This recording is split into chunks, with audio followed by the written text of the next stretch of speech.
Say, do you like JoJo's? Then you'll most certainly like Bungou Stray Dogs. It basically does what JoJo's does with rock bands, musicians, and whatever else Araki pulls out of his butt, but for authors instead. Based on the seinen manga by Kafka Asagiri, nearly every character is named after some famous author, with special abilities, personalities, and backstories, also loosely based on that author and their works. While most of us in the Western audience have likely not heard of Atsushi Nakajima or Ranpo Aragawa, I'm sure most of us have at least passing familiarity with some of the Western authors like F. Scott Fitzgerald, Mark Twain, and H.P. Lovecraft. If not, well, just pretend you get the references so you can sound smart in front of your peers. Regardless, BSD is still an original story that stands on its own. If you're into stories of crime solving, mysteries, mafia wars, or grand supernatural plots, then this is the show for you. It manages to blend all these darker elements nicely with lighter moments of levity as well. One of my friends even compared aspects to it as Ace Attorney but with superpowers.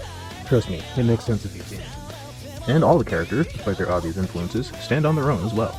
Some of the fan favorites include Dazai, the not really but sort of main character who constantly wants to unalive himself, Chuya, one of the resident edgy boys, and Kyoka, the cute assassin girl.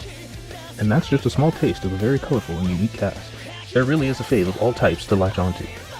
As far as watch order goes, go Season 1, 2, the OVA, then the movie Dead Apple, Season 3, and Season 4, which just wrapped up, totaling 51 episodes. And with Season 5 on the way. There's also the spin-off Wan, which is a fun little gag anime not dissimilar to something like Isekai Quartet or Attack on Titan Junior High. Obviously not mandatory, but still a fun watch if that's your type of thing. Both the Japanese and English voice casts are top-notch in my opinion, and I think most people would enjoy either. Oh, and also the music and animation for the series are absolutely fire.